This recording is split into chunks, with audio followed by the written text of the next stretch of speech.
दोस्तों 30 जनवरी 2026 की सुबह का समय था। करीब 8:30 पर एक युवक सीधे एक नाई की दुकान पर पहुंचता है। दुकान में दाखिल होते वह नाई से कहता है, भैया सिर पूरा साफ कर दो और दाढ़ी भी मशीन से बिल्कुल 0 या 1 नंबर पर कर देना। नाई बिना कोई सवाल किए जैसा कहा गया था वैसा ही काम शुरू कर देता है। कुछ ही देर में मुंडन और दाढ़ी दोनों का काम पूरा हो जाता है। इसके बाद तय पैसे बताए जाते और युवक भुगतान करने लगता है। इसी दौरान नाई हल्की झिझक के साथ कहता है, भैया अगर बुरा न मानो तो एक बात कहूं। युवक जवाब देता है, हाँ बोलिए। नाई कहता है, बाल कटवाने से पहले आप कुछ और ही लग रहे थे, लेकिन अब आपका चेहरा पूरी तरह से बदल गया है। यह बात सुनकर युवक के चेहरे पर एक अजीब सी बेचैनी दिखाई देती है। दरअसल वह यही चाहता था कि उसकी पुरानी पहचान कहीं न कहीं मिट जाए और कोई उसे आसानी से पहचान न सके। इसी मकसद से उसने सिर पूरी तरह मुड़वाया था और दाढ़ी भी साफ करवाई थी। इसके पीछे जो वजह थी वो बेहद गंभीर थी। वह युवक करीब 1670 किलोमीटर दूर से एक महिला को अपने साथ लेकर आया था। बाद में उस महिला की हत्या कर दी जाती है और वही व्यक्ति हत्या करता है और हत्या करने के बाद वहां से निकल जाता है। उसकी पूरी कोशिश यही थी कि मौके पर कोई भी सबूत न छूटे, लेकिन एक छोटी सी गलती हो जाती है और वही एक सबूत आगे चलकर उसकी गिरफ्तारी की वजह बन जाता है। जब पुलिस ने इस पूरे मामले का खुलासा किया तो सुनने वालों को यकीन करना मुश्किल हो गया कि इसके पीछे की असली वजह या असली कहानी क्या थी। आदाब, नमस्कार, सत श्री अकाल, अस्सलाम वालेकुम। मैं हरी सिंह आप सभी दोस्तों का क्राइम रिकॉर्ड चैनल में बहुत बहुत स्वागत करता हूं। दोस्तों, अपराध की इस कहानी के लिए अपने छोटे भाई को एक लाइक देकर हौसला जरूर बढ़ाइएगा ताकि ऐसे ही वीडियो हर दिन आप तक पहुंचता रहे। दोस्तों, 30 जनवरी 2026 की सुबह करीब 7 बजे का वक्त था। लोग अपने अपने घरों से टहलने के लिए बाहर निकलते हैं। उत्तर प्रदेश के गोरखपुर जिले में पीपीगंज थाना क्षेत्र का बरघट्टा इलाका पड़ता है। उसी इलाके के पास एक पुल है। पुल के पास खड़ा एक व्यक्ति शौच के लिए रुका हुआ था। तभी अचानक उसकी नज़र सामने पड़ी एक लाश पर पड़ती है। यह दृश्य देखते ही वह घबरा जाता है और आसपास मौजूद लोगों को इसकी जानकारी देता है। महिला का शव ऐसी अवस्था में पड़ा हुआ था कि उसे देखते ही वहां मौजूद लोग सन्ने रह गए। दोस्तों, वो पूरी तरह से निर्वस्त्र थी। जैसे ही उस व्यक्ति की नज़र उस लाश पर पड़ती है, वह तुरंत अपने साथ मौजूद उन सारे लोगों को आवाज़ देता है जो सुबह सुबह सैर पर निकले हुए थे। वह घबराई हुई आवाज में कहता है, देखो यहाँ पर कोई लाश पड़ी हुई है। धीरे धीरे आसपास के लोग इकट्ठा होने लगते। जब सभी लोग पास जाकर देखते तो यह साफ हो जाता है कि वहाँ जो लाश पड़ी थी उस महिला का उम्र लगभग 30 से 35 साल के बीच रहा होगा। लेकिन सबसे चौंकाने वाली बात यह थी कि उस महिला का पहचान करना आसान नहीं था। उसका चेहरा स्पष्ट रूप से दिखाई नहीं दे रहा था। ऐसा प्रतीत हो रहा था मानो किसी भारी चीज से बार बार वार करके उसके चेहरे को पूरी तरह से विकृत कर दिया गया हो, यानी उसके चेहरे को कुचल दिया गया हो। बिना देर किए पुलिस को सूचना दी जाती है। जैसे ही पुलिस तक खबर पहुंचती है, मामला तुरंत गंभीरता से लिया जाता है, क्योंकि यह घटना उत्तर प्रदेश के मुख्यमंत्री योगी आदित्यनाथ के गृह जनपद गोरखपुर से जुड़ी हुई थी।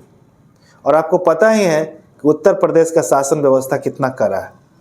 इसलिए पुलिस ने इस घटना को भी बिना लापरवाही बरते तुरंत एक्शन में लिया। कुछ ही समय में पुलिस बल मौके पर पहुंच जाती है। पूरा इलाका एक तरह से पुलिस छावनी में तब्दील हो जाता है।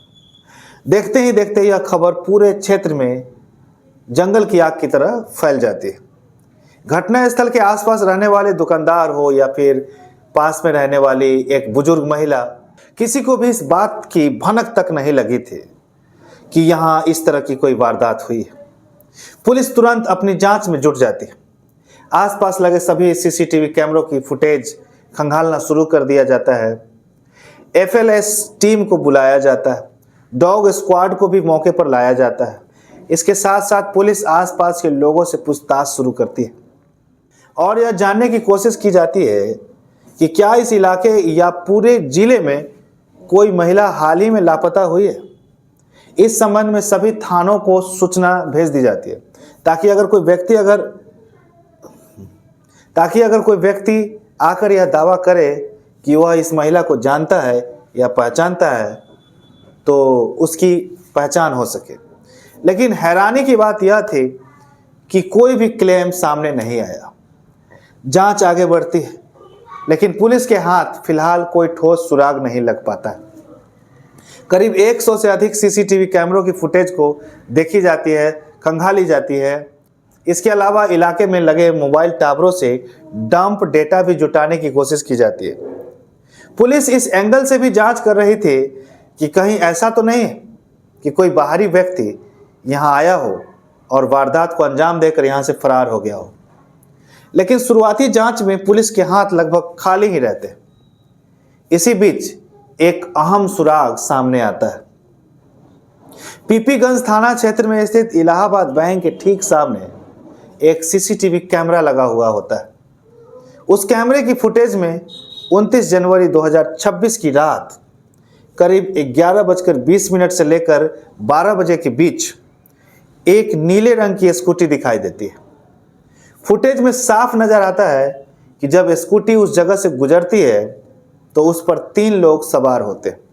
लेकिन कुछ समय बाद जब वही स्कूटी वापस लौटती है तो उस पर सिर्फ 2 लोग बैठे होते। यहीं से पुलिस की जांच को एक दिशा मिलती है। अब पुलिस का पूरा फोकस उस नीले रंग की स्कूटी पर आ जाता है। जहां जहां स्कूटी की रफ्तार धीमी होती है वहां लगे सीसीटीवी कैमरों में उसका नंबर आंशिक रूप से कैद हो जाता है। और जैसे ही स्कूटी का नंबर स्पष्ट होता है पुलिस उस नंबर के आधार पर उसके मालिक तक पहुंचने की कोशिश करती है। जल्द ही स्कूटी के मालिक की पहचान भी हो जाती है। यह व्यक्ति कोई दूर का नहीं बल्कि पीपीगंज थाना क्षेत्र के तिघरा टोला का ही निवासी होता है। उसका नाम रामविलास साहनी होता है जो रेलवे से सेवानिवृत्त कर्मचारी बताया जाता है। जब पुलिस रामविलास साहनी से पूछताछ करती है तो वह बताता है, साहब मेरी स्कूटी इस समय मेरे दामाद के पास है। उसका दामाद विजय साहनी बताया जाता है जो गांव मॉडर थाना सहजनवा क्षेत्र का रहने वाला है। जैसे जैसे यह जानकारी सामने आती है पुलिस की सक्रियता और तेज हो जाती है और यहीं से इस केस में एक नया मोड़ आने लगता है। पुलिस टीम सीधे विजय साहनी के घर पहुंचती है। दरवाजा खटखटाया जाता है। कुछ ही देर में एक महिला दरवाजे से बाहर आती है जिसका नाम संध्या साहनी होता है। पुलिस उससे पूछताछ करती है, क्या विजय साहनी यहीं रहते हैं? महिला जवाब देती है, जी हाँ।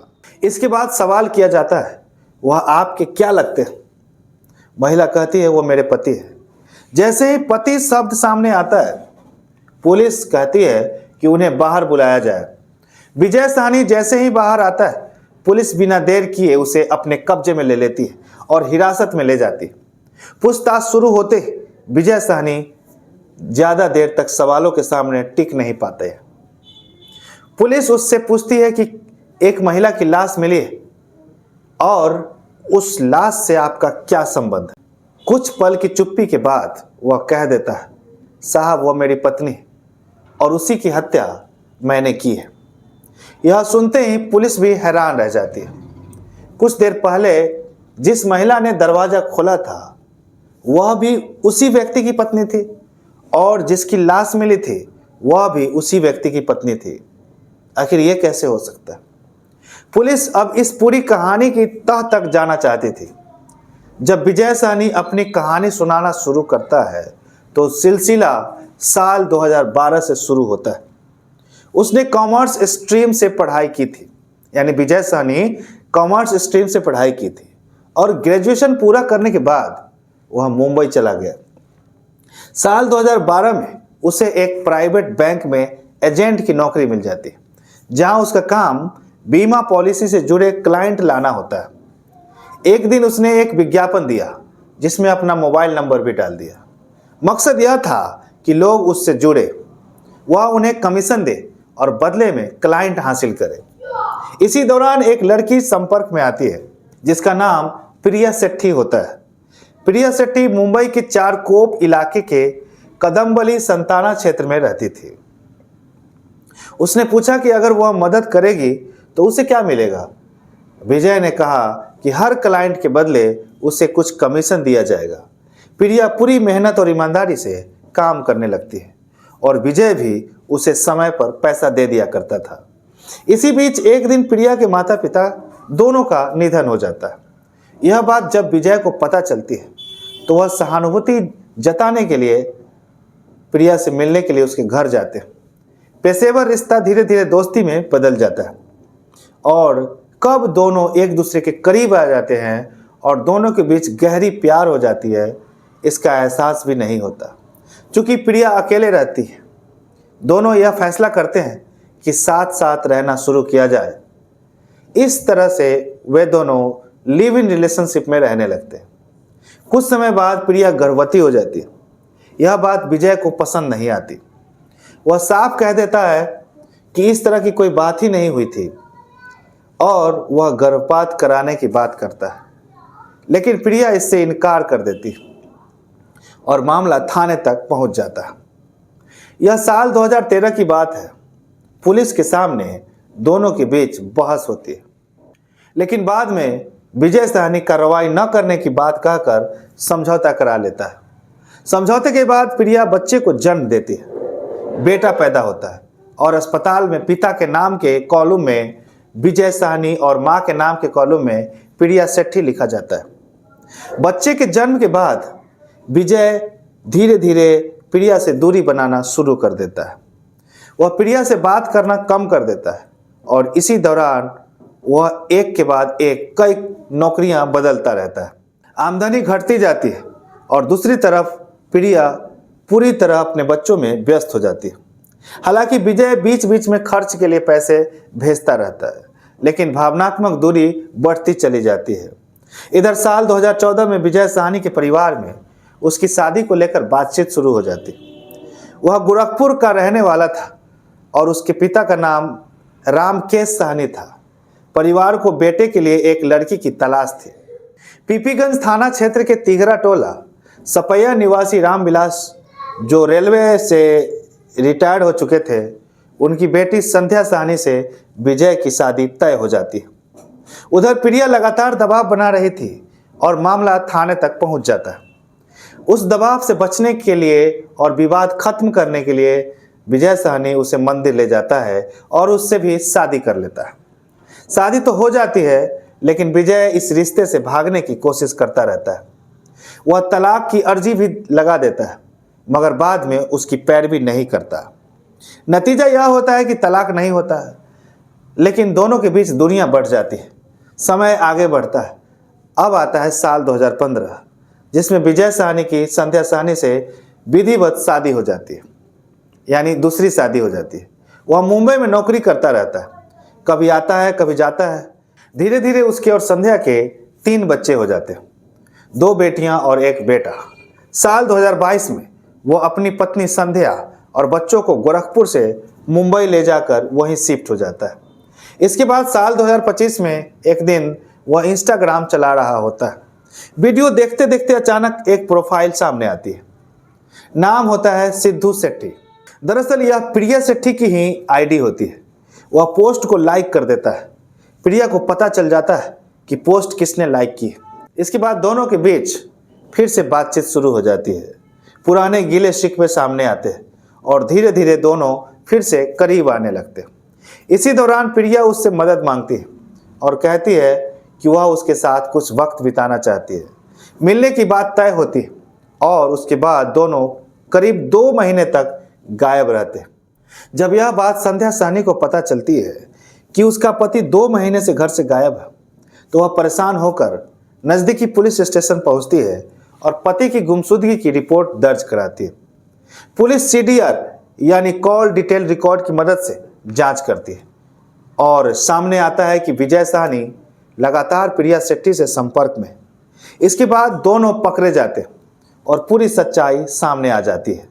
यह भी खुलासा होता है कि उनका 13 साल का एक बेटा है और विजय पहले से ही शादीशुदा था। जब संध्या साहनी को यह सच्चाई पता चलती है तो वह अंदर से पूरी तरह टूट जाती है और उसे जबरदस्त गुस्सा आता है। वो सारी बातें अपने मायके वालों को बता देती है। मायके में यह खबर फैलते ही मामला और ज्यादा गंभीर हो जाता है। इधर जब यह सारी बातें प्रिया शेट्टी तक पहुंचती है तो उसके मन में भी आक्रोश भर जाता है। वह कहने लगती है कि अगर उसके साथ कोई भी गलत व्यवहार हुआ या उसे किसी तरह की परेशानी आई तो वह गोरखपुर जाकर सब कुछ उलट पुलट कर देगी। इस तरह की बातें करते हुए वह लगातार धमकियां देने लगती है। इस पूरे घटनाक्रम में एक बात और सामने आती है। विजय साहनी को भी शराब पीने की आदत थी और प्रिया शेट्टी को भी, और संध्या साहनी को भी शराब पीने का आदत बनी हुई थी। जब आपसी बातचीत और धमकियां हद से ज़्यादा बढ़ने लगती है तो विजय के घर वालों की तरफ से यह सुझाव आता है कि सभी लोग गोरखपुर आ जाइए और आमने सामने बैठकर शांतिपूर्वक बात की जाए। आखिरकार 26 जनवरी 2026 को विजय साहनी, संध्या साहनी और प्रिया शेट्टी तीनों ट्रेन से गोरखपुर पहुंचते। वहां वे 2 दिन तक इधर उधर घूमते रहते। घर वालों से मिलने से पहले ही 29 जनवरी 2026 की रात वे पीपीगंज की तरफ जाने लगते जहां उनका घर था। रास्ते में वे एक ऑटो रिक्शा लेते और ऑटो चालक से पीपीगंज छोड़ने की बात 200 रुपये में तय हो जाती है। सफर के दौरान वे कई जगह रुकते हैं और शराब पीते। इस दौरान प्रिया शेट्टी जरूरत से ज्यादा शराब पी लेती है। माहौल देखकर ऑटो चालक भी शराब पीने लगता है। यानी उस वक्त ऑटो में मौजूद सभी लोग नशे की हालत में थे। जब किराया देने की बात आती है तो कहासुनी शुरू हो जाती है। बहस इतनी बढ़ जाती है कि ऑटो चालक गुस्से में तय पैसे लेकर उन्हें रास्ते में ही उतार देता है और चला जाता है। इसके बाद विजय अपने ससुराल से स्कूटी मंगवाता है जो रामविलास की होती है। स्कूटी आने पर आगे विजय बैठता है, पीछे संध्या बैठती है और बीच में प्रिया को बैठाया जाता है। उस वक्त प्रिया नशे की हालत में होती है और वो खुद को संभाल नहीं पाती। तीनों सीधे बरघट्टा पुल के पास पहुंचते हैं। वहां पहुंचने के बाद हालात तेजी से बिगड़ने लगता है। प्रिया की हालत ऐसी हो जाती है कि वह विरोध या शोर मचाने की स्थिति में नहीं रहती। इसी दौरान उसकी जान ले ली जाती है। रात का समय था, लगभग 11:30 बजे के आसपास। अंधेरा चारों तरफ फैला हुआ था। पहचान छिपाने के इरादे से कई चीजें की जाती है और आखिरकार उसकी लाश को पुल से नीचे करीब 20 फुट गहरी खाई में फेंक दिया जाता है। लेकिन अगली सुबह जब लोग रोज की तरह वहां टहलने के लिए बाहर निकलते हैं तो उन्हें नीचे पड़ी एक लाश दिखाई देती है। इसी के साथ यह पूरा मामला सामने आ जाता है और इलाके में हड़कंप मच जाता है। पुलिस जांच शुरू करती है और सबूतों के आधार पर विजय साहनी और संध्या साहनी दोनों को गिरफ्तार कर लिया जाता है। साथ ही ससुर रामविलास की भूमिका भी संदिग्ध पाई जाती है, जिसके चलते पुलिस उसे भी इस मामले में शामिल कर लेती है। आखिरकार इस पूरे मामले का अंजाम यही हुआ कि पति पत्नी दोनों को जेल पहुंचा दिया गया। जिस महिला की जान गई यानी पहली पत्नी, अब वह इस दुनिया में नहीं रही। उसका जो बेटा था वह अब अपनी छोटी बहन यानी चचेरी बहन के पास रह रहा है। लेकिन सच यह है कि उस बच्चे की जिंदगी भी कहीं न कहीं अंधेरे में चली गई है। वहीं दूसरी तरफ विजय साहनी और संध्या साहनी के 3 बच्चे, 2 बेटियां और एक बेटा, जो अच्छे स्कूलों में पढ़ाई कर रहे थे, जिनका भविष्य उज्जवल माना जा रहा था, आज उनके सामने सबसे बड़ा सवाल खड़ा हो गया है। जब माता पिता ही जेल की सलाखों के पीछे हो तो सोच सकते हैं मानसिक हाल क्या होगा।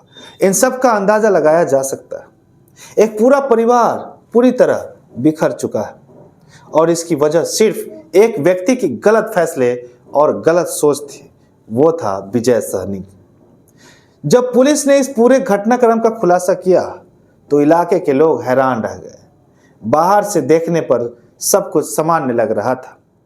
अच्छी नौकरी, परिवार, बच्चे, घर, लेकिन अंदर ही अंदर हालात कुछ और ही कहानी कह रहे थे।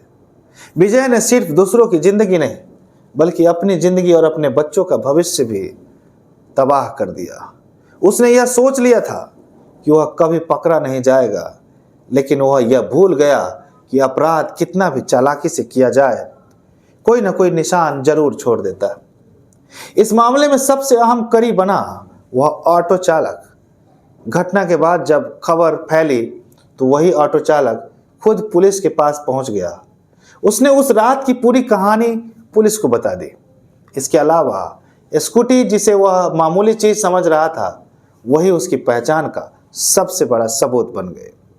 उसने अपनी पहचान छुपाने के लिए मुंडन कराया, दाढ़ी भी हटवा दी, लेकिन किस्मत और सच्चाई से वह बच नहीं पाया। दोस्तों, इस पूरी कहानी को सुनाने का मकसद किसी की भावनाओं को ठेस पहुंचाना नहीं है, न ही किसी को डराना या परेशान करना है। इस कहानी का उद्देश्य सिर्फ आप लोगों को जागरूक करना है, यह बताना है कि अपराध चाहे कितना भी शातिर तरीके से क्यों न किया जाए, सच ज्यादा देर तक छुपा नहीं रहता। अपराधी से गलती जरूर होती है और वही गलती उसे कानून तक ले जाती है।